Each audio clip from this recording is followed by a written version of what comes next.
What is the best track you've ever raced on? It can be IndyCar or otherwise. I would consider myself to be super lucky. I mean, tracks that just come to my head straight away. Silverstone, obviously I'm biased, but Monza's awesome. I love Road America. I love the atmosphere at the Indy 500. I love Indy 500. I love Indy Road Course. Neat little street circuit in France called Pau. That was really fun. Obviously Macau, you know, it's kind of a bucket list track. The fans and the whole atmosphere go into what is the best track you've raced at, because that's what gives it that extra oomph. If IndyCar had their own throwback weekend and your sponsor gave you free reign to run any throwback paint scheme you wanted to, what paint scheme would you pick? What a question. God. Event like an IndyCar. I think it's open book. Damn. That is a good question. Super hard to answer. I mean, if I think about like cool liveries or like iconic liveries in like, let's say IndyCar, for example, I mean, it's hard not to think about Marlboro cars, you know, players. I always really liked TK's 711 car, Kmart cars, cool too. Honestly, the Target cars can be good, but I'm not sure if that's really good to say because of high V.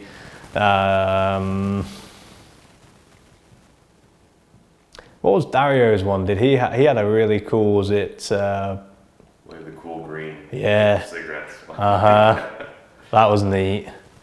I was partial to Bobby's Miller Genuine Draft. That black.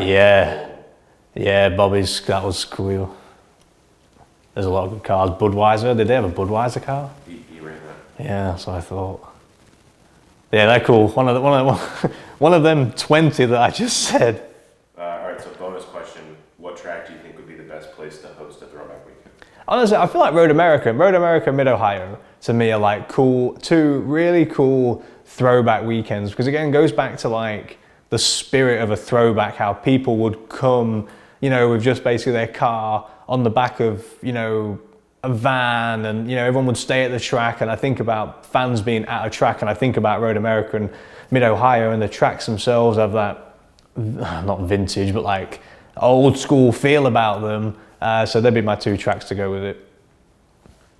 So if you could see me Mid-Ohio in the Miller Lite draft car, that's what I would throw back to. Okay, so other than you, who would you say is most likely to win the title this year? Oh, good question. I mean,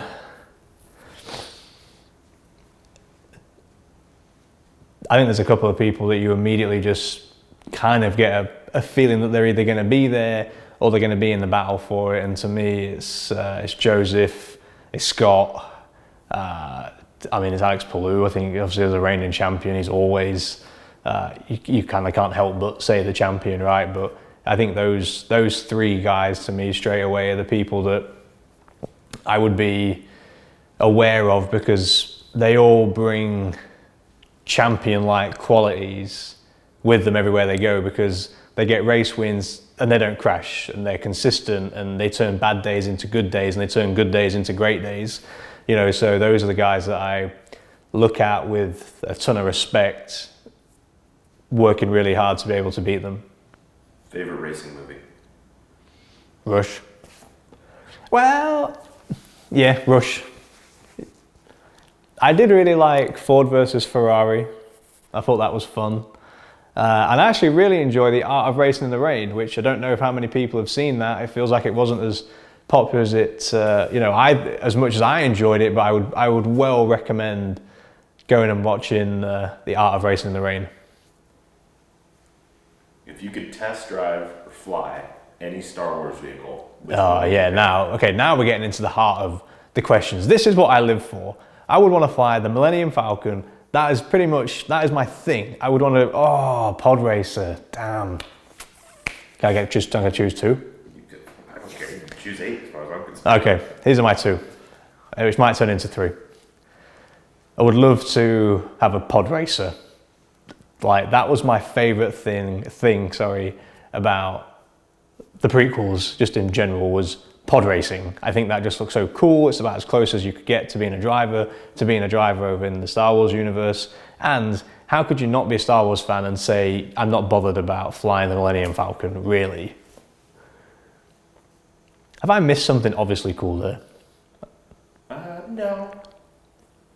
I don't think so. I mean, the speeder bike is high on my list. The X-Wing is high on my list. X-Wing, see, that's cool. TIE Fighter would be cool. It's all cool. Yeah. All right, last question.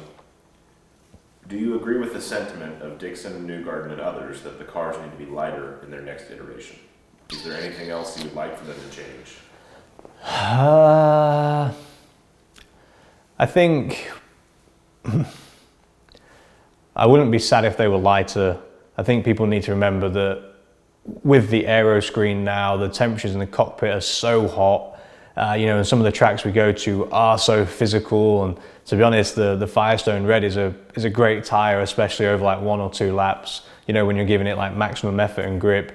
I think for single lap pace, not worried about the car being heavy, but I think for a very long duration race, it's really hard. I mean, to be honest, racing in America, in the months of June, July and August when it's super hot and it's humid everywhere, especially with the extra screen and the temperature inside the cockpit now, that unless they really were to introduce some sort of AC in the car to be able to actually cool drivers down, I would worry a little bit about exhaustion and things like that. So I don't know how strongly I'm like, yeah, we definitely need to do this, but I would very much agree that I think that's the direction we should look at going.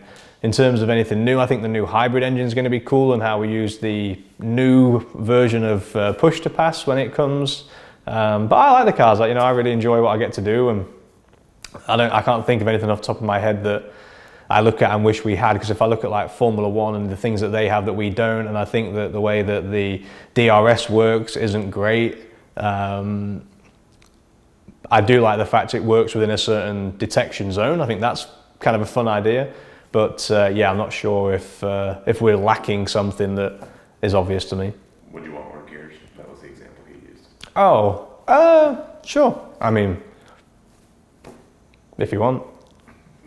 I guess I mean that side of racing, I just love what I do. So if someone says, hey, we have 7 gears now, I'm like, okay, great. And if someone said we have 8, I'd be like, that's awesome, cool. I don't know if I'm super attached to that. I just like the fact of driving, really.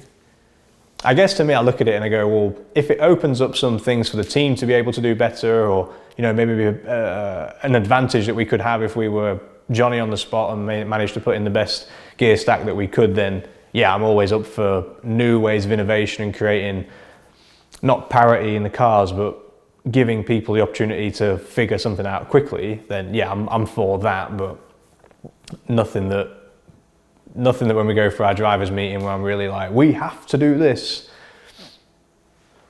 Well guys, that's come to the end of this segment. Thank you so much to everyone on Reddit for submitting the questions. My personal favorite was the eyebrow one, I think. I certainly get a kick out of these bad boys, but we're going to try and do this a little bit more regularly, hopefully maybe halfway through the season, towards the end of the year. So head over to our YouTube page. Remember to subscribe if you like the content. Drop us a like. We really appreciate it. Thank you so much, and see you again soon.